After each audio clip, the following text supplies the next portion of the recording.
ये कहानी है एक माँ की जो अपनी बेटी को बचाने के लिए हर मुमकिन कोशिश कर जाती है, क्योंकि इनके पीछे बहुत बड़ा खतरा था। कुछ लोग उनकी जान के दुश्मन बने हुए थे। वो लोग कौन थे, क्या चाहते थे और क्या वो अपनी बेटी और खुद को बचा पाएगी? चलिए देखते हैं इस कहानी में, जिसकी शुरुआत होती है FBI की सेफ हाउस को दिखाने से। यहाँ पर एक एजेंट अपने साथियों के साथ आया हुआ था, जिसका नाम विलियम था। वो एक औरत से पूछताछ कर रहा होता है। उसे दो तस्वीरें दिखाते हुए पूछता है कि इनके बारे में तुम क्या जानती हो। इनमें एक का नाम था हेक्टर और एक का नाम था एड्रियन, जो FBI की लिस्ट में मोस्ट वांटेड क्रिमिनल थे। विलियम औरत से इसलिए पूछ रहा था क्योंकि इस औरत का कनेक्शन उन दोनों से पहले कभी हुआ करता था। ये उनकी साथी थी। इस औरत ने आर्मी में भी काफी पहले काम किया था। अब विलियम ऐसे कई सारे सवाल उससे करता है, मगर वो कोई जवाब नहीं देती। बार बार बस एक ही बात कही जा रही थी कि ये जगह सुरक्षित नहीं, एड्रियन कभी भी यहाँ आ सकता है, वो कुछ भी कर सकता है। लेकिन विलियम उसकी बातों का यकीन नहीं करता। उसे लगता है कि ये झूठ बोल रही है, क्योंकि वो जानता है कि इसके पास बहुत सारे सबूत हैं। ये बहुत कुछ जानती है, बस बता नहीं रही, क्योंकि हेक्टर और एड्रियन इसके पीछे पड़े हुए हैं, इसकी जान को खतरा है। और अब वो अपना मुंह खोलती है, कहती है कि हाँ, मेरे पास बहुत सारे सबूत हैं उनके खिलाफ। अगर मैंने तुम्हें उनके बारे में कुछ भी बता दिया तो हेक्टर और एड्रियन मुझे कभी भी नहीं छोड़ेंगे।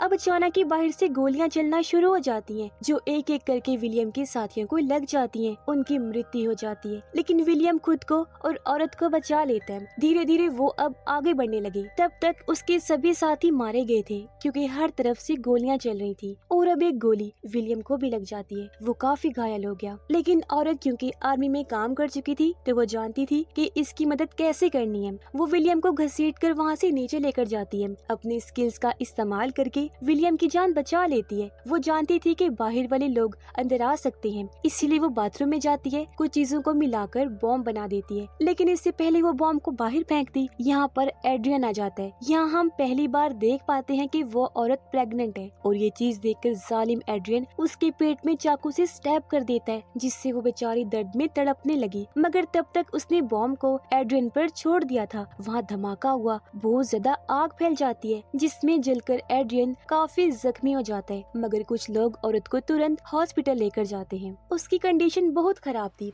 डॉक्टर उसे बचाने की कोशिश कर रहे थे। फिर कई घंटों की कोशिश के बाद वो माँ और बच्चे दोनों को बचा लेते हैं। ये औरत एक बच्ची को जन्म देती है। औरत का नाम कोई नहीं जानता था, इसलिए सब लोग उसे द मदर का नाम दे देते हैं, जो इस फिल्म का नाम भी है। तभी एक FBI की एजेंट मदर के पास आई। उसे कहती है कि तुम्हें अपनी बच्ची को अपने पास नहीं रखना चाहिए, क्योंकि इस तरह तुम्हारे साथ साथ उसकी जान को भी खतरा है। तुम ये बात अच्छे से जानती हो कि तुमने जो काम किए हुए हैं वो लोग अब कभी भी तुम्हारा पीछा नहीं छोड़ेंगे। तो एक अच्छी माँ होने का सबूत दो और इस बच्ची को हमें दे दो। हम इसे बहुत अच्छे परिवार को गोद दे देंगे, जो उसका अच्छे से देखभाल करेगी। तुम्हें बस इस बात से फर्क पड़ना चाहिए कि तुम्हारी बच्ची सुरक्षित है। मदर इसके लिए मान जाती है, अडॉप्ट करने वाली पेपर्स पर साइन कर देती है। मगर उसे कुछ डाउट्स थे।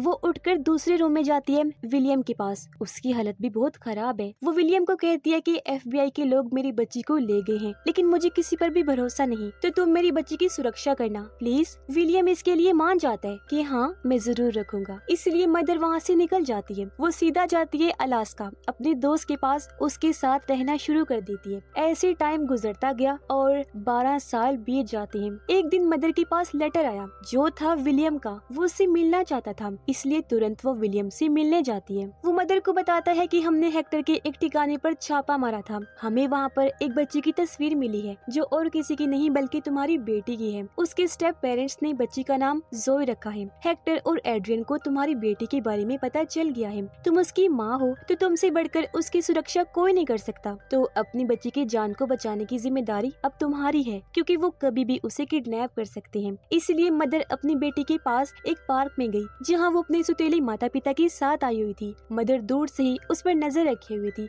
अचानक यहाँ पर कुछ गाड़ियाँ आ जाती हैं, जो हेक्टर के लोगों की थी। मदर ने उन्हें देख लिया था, जो जोई की तरफ ही बढ़ रहे थे। लेकिन मदर का निशाना बहुत अच्छा था। वो एक एक करके बहुत सारे लोगों को मार गिराती है, लेकिन ये लोग तादाद में बहुत ज्यादा थे, इसलिए मदर सबको नहीं मार पाती और कुछ लोग जोई को पकड़ के ले जाती हैं। लेकिन इस हंगामे की वजह से वहाँ हलचल मच गई थी। जल्दी यहाँ पुलिस भी आ जाती है, जिन्होंने इस पूरी जगह को चारों ओर से घेर लिया था। ये देखकर मदर भी जल्दी से भागने की कोशिश करती है, क्योंकि अगर वो पुलिस के हाथ लग गई तो अपनी बच्ची को कभी नहीं बचा पाएगी। वो एक जगह पर अपनी गाड़ी को पार करके छत से कूद गई। विलियम उसे लेने आ गया था। उसके साथ बैठकर वो भाग जाती है। ये लोग जानते थे कि हेक्टर कहाँ रहता है, तो उस जगह पर ये लोग पहुँच जाते हैं। मदर जब एक बार में बैठी हुई थी तो वो उस आदमी को देख लेती है जिसने जोए को पकड़ा था। वो जब वहाँ से निकला तो मदर उसका पीछा करने लगती है। तभी यहाँ विलियम भी आ गया और अब ये दोनों ही उसके पीछे पड़ जाते हैं। आदमी को एहसास हो गया कि ये मेरा पीछा कर रहे हैं, इसीलिए वो भागने लगा, लेकिन काफी दूर पीछा करने के बाद ये आखिर उसे पकड़ लेते हैं। ये उसे अपने खुफिया अड्डे पर लाकर पीटने लगे। हेक्टर की लोकेशन के बारे में पूछने लगते हैं जहाँ उसने जोई को रखा हुआ है, मगर वो कुछ नहीं बताता।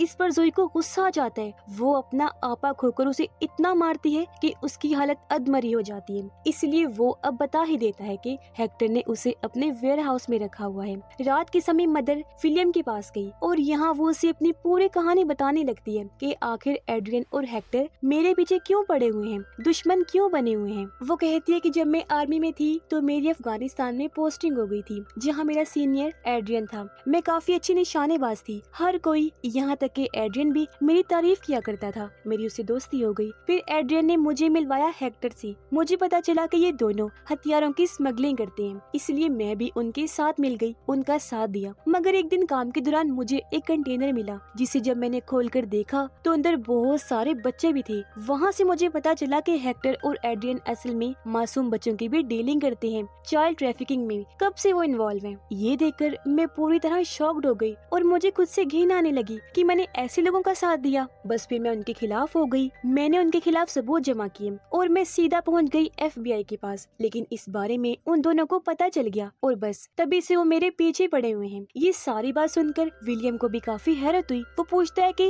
इस बच्ची का बाप कौन है, लेकिन मदर ये कहकर बात को टाल देती है कि उसकी माँ और बाप दोनों मैं ही हूँ। जिसके बाद ये वेयर हाउस के लिए निकल जाते हैं। वहाँ पहुँचकर मदर निशाने लगाकर सभी गार्ड्स को मार देती है। यहाँ सबको खत्म करने के बाद वो अंदर गई। जो कोई भी सामने आ रहा था बेरहमी से मदर उनको मारते जा रही थी। फिर वो पहुँचती है जोई के पास, उसे बचाकर बाहर लाती है और विलियम के हवाले कर देती है। लेकिन अभी मदर का काम पूरा नहीं हुआ था, उसे हेक्टर से अपना बदला लेना था, इसलिए वो अकेले ही आगे बढ़ी। वो हेक्टर के रूम में जाती है, जहाँ वो मदर को गन दिखाकर उसे धमकाने लगा। कहता है कि अगर तुमने मुझे कुछ किया तो मैं तुम्हें और तुम्हारी बेटी दोनों को खत्म करवा दूंगा। लेकिन मदर को अब किसी बात की परवाह नहीं थी। धीरे धीरे वो आगे बढ़ी, हेक्टर के पास आकर उसके पेट में चाकू से स्टैब कर देती है और उसके पास तब तक खड़ी रहती है जब तक वो दम नहीं तोड़ देता। यानी कि एक का उसने काम तमाम कर दिया था। यहाँ से निकलने के बाद मदर को लगता है कि हमें जल्द से जल्द अमेरिका चले जाना चाहिए। अमेरिका वापस आने के बाद मदर डिसाइड करती है कि मैं अभी भी जोए को अपने पास नहीं रखूंगी, क्योंकि इस तरह काफी मुसीबत आ सकती है। लेकिन कहीं ना कहीं जोए को शक होने लगा था,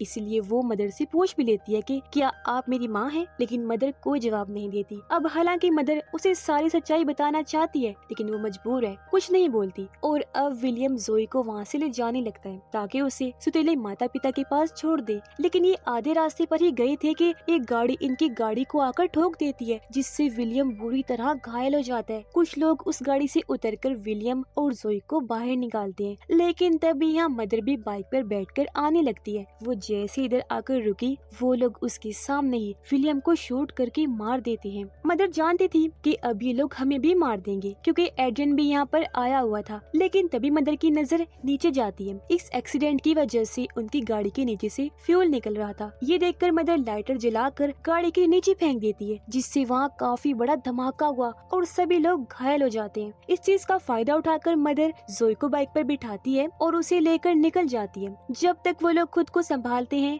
मदर काफी दूर निकल आती है। वो जोई के सुतीले माता पिता को कॉल करके कहती है कि जोई सुरक्षित है और मेरे साथ है, उसे वापिस आने में थोड़ा समय लगेगा, मैं खुद उसे लेकर आऊंगी, मेरा वादा है। अब मदर को समझ आ जाती है कि यहाँ हालात काफी खराब हो गए हैं, ये जगह हमारे लिए सुरक्षित नहीं, इसलिए वो जोई को लेकर अलास्का वापिस आ जाती है। मगर वो ये भी जानती थी कि वो लोग यहाँ पर कभी भी आ सकते हैं। वो सोचती है कि अब मुझे जोई को भी ट्रेन करना होगा कि अगर कोई भी दिक्कत हो वो अपनी सुरक्षा कर सके। इसलिए वो जोई को ट्रेनिंग देना शुरू कर देती है। जैसे पहले वो उसे गाड़ी चलाना सिखाती है, जिसके बाद वो उसे निशानाबाजी सिखाने के लिए ले जाती है और इस तरह हर रोज वो उसे शिकार पर लेकर जाती है। मगर जोई परेशान हो जाती है, उसने हमेशा अलग ही जिंदगी गुजारी है और इस तरह की जिंदगी की उसे आदत नहीं होती। इसीलिए वो बार बार मदर को यही कहती रहती है कि इस चीज की आखिर क्या जरूरत है, हम ऐसा क्यों कर रहे हैं, आप मेरी जिंदगी को मुश्किल क्यों बना रही हैं, और वो लोग कौन हैं जो हमारे पीछे पड़े हुए हैं। वो और भी कई सारे सवाल करती है लेकिन मदर कोई जवाब नहीं देती और जोई की ट्रेनिंग ऐसे चलती रहती है। अब समय बीतने के साथ साथ जोई अपनी ट्रेनिंग में काफी बेहतर होती जा रही थी। उसका निशाना भी बिल्कुल ठीक लगता था और अब उसे ये जिंदगी पसंद आने लगी थी, इसलिए वो मदर के साथ बहुत खुश होती है। एक दिन मदर उसे सॉल्ट बुलेट के बारे में बताती है। वो कहती है कि इससे किसी को कोई नुकसान नहीं होता, हम इसे बस किसी को डराने के लिए इस्तेमाल करते हैं। जो बातें धीरे धीरे जोई भी समझने लगती है। एक सुबह मदर जब सोकर उठी, वो देखती है कि जोई अपने रूम में नहीं है, तो वो उसे चेक करने बाहर जाती है जहाँ जोई भेड़िए के बच्चों के साथ खेल रही होती है। मगर एक बच्चा जोई के हाथ पर काट लेता है। ये देखकर मदर काफी घबरा गई क्योंकि वो जानती थी कि ये चीज बहुत खतरनाक हो सकती है, इसलिए वो तुरंत जोई को हॉस्पिटल लेकर जाती है। डॉक्टर जब उसका नाम पूछते हैं तो जोई यहाँ गलती से अपना पूरा नाम बता देती है, जिस बात से मदर टेंशन में आ जाती है कि हमसे बहुत बड़ी गलती हो गई है सिस्टम में, क्योंकि जोई का नाम चला गया है इसलिए अब एड्रियन कभी भी हम तक पहुँच सकता है। इसलिए वो जोई को लेकर अपने दोस्त के पास गई, उसे सारी बात बता देती है कि हॉस्पिटल में क्या हुआ। फिर वो कहती है कि जितनी दूर हो सके उतनी दूर जोई को ले जाओ क्योंकि एड्रियन कभी भी यहाँ आ सकता है, मैं उसका मुकाबला कर लूंगी, बस तुम तुरंत यहाँ से निकल जाओ। ये कहकर वो अपने दोस्त को एक लेटर भी देती है। कहती है कि जब तुम जोई को यहाँ से ले जाओगे ये उसे तब दे देना। ये कहकर एक बार फिर मदर वहाँ से निकल जाती है, जो चीज जोई को बहुत बुरी लगी। लेकिन जब मदर का दोस्त जोई को वहाँ से लेकर चला जाता है तो वो उसे उसकी माँ का लेटर दे देता है। जोई जैसी लेटर को पढ़ती है वो काफी हैरान हो जाती है क्योंकि मदर ने उसमें सब कुछ बता दिया था, ये भी कि मैं ही तुम्हारी असली माँ हूँ। साथ ही लिखा हुआ था कि मेरी बेटी, मैं तुमसे बहुत प्यार करती हूँ मेरी जान, जब तुम मुझसे दूर जाती हो ना तो मुझे भी बहुत बुरा लगता है, लेकिन तुम्हारी सुरक्षा के लिए मुझे ऐसा करना पड़ता है। ये देखकर जोई काफी इमोशनल और भावुक हो जाती है। वो समझ जाती है कि मेरी माँ को इस समय मेरी जरूरत है, इन मुश्किल हालात में मुझे अपनी माँ को अकेला नहीं छोड़ना चाहिए। इसीलिए वो गाड़ी लेकर अलास्का वाले घर के लिए वापस निकल जाती है। पर हम देखते हैं कि उधर एड्रियन भी अपने साथियों के साथ आ चुका था और उसने मदर पर हमला कर दिया था। लेकिन मदर भी पूरी तैयारी करके बैठी हुई थी। उसने हर जगह माइंस बिछा दी थी, जहाँ से भी एड्रियन के लोग आ रहे हैं वो मरते जा रहे हैं, जबकि बाकियों को ऐसी मदर खुद खत्म कर रही थी। और ऐसे करते करते एड्रियन के बहुत सारे लोग मारे जाते हैं। इस बात से एड्रियन को भी एहसास हो गया कि मदर को हराना इतना आसान नहीं है, वो जल्द हार मानने वालों में से नहीं है। तो सबसे पहले वो उसके घर को ब्लास्ट करता है ताकि मदर डर जाए, लेकिन वो अभी भी डट कर खड़ी हुई थी सबको मारने के लिए। जैसे कोई हल्का सा भी उसके पास आता है वो उसे मौत की घाट उतार देती है। लेकिन अब एक वक्त ऐसा आता है जब एड्रियन के लोग उस पर भारी पड़ने लगते हैं, मगर इससे पहले वो मदर को कुछ करते जोई भी यहाँ गाड़ी लेकर आ जाती है। इससे वो लोग डिस्ट्रैक्ट हो गए और अब ज्यादातर लोग जोई के पास आने लगते हैं। ये बात पता चलते ही मदर भी उन लोगों के पीछे लग जाती है। एक एक करके वो सबको मारती है और अंत में वो जोई को उठा लेती है। ये दोनों अब एक पेड़ के ऊपर बनी जगह पर जाती है। जोई दूरबीन से देख रही थी और मदर निशाना लगा रही थी। ऐसे करते करते दोनों माँ बेटी और भी कई सारे लोगों को मार देती है। लेकिन तभी एड्रियन मदर से कांटेक्ट करता है, कहता है कि जोई ठीक मेरे निशाने पर है, अगर तुम चाहती हो कि उसे कुछ ना हो तो चुपचाप अपने हथियार गिराकर मेरे पास आ जाओ। अब मजबूरन मदर को उसकी बात माननी पड़ती है और वो एड्रियन के पास आ जाती है, मगर आमने सामने आते ही दोनों एक दूसरे से लड़ना शुरू कर देते हैं। इनकी जबरदस्त फाइट होती है। मदर काफी बुरी तरह एड्रियन को पीट रही होती है, लेकिन अब एड्रियन भी उस पर भारी पड़ने लगता है। तब यहाँ जोई आ गई, वो निशाना लगाने लगती है, लेकिन गोली एड्रियन को ना लगकर मदर को ही लग जाती है और अब वो नीचे गिरने लगती है। फिर एक जगह पर टकराकर मदर बेहोश हो जाती है। कुछ समय बाद मदर को जब होश आई तो उसे पता चला कि जोई ने जो गोली चलाई थी वो सॉल्ट बुलेट थी। ऐसा उसने जानबूझ के किया ताकि वो मदर को एड्रियन से दूर करके उसे बचा ले।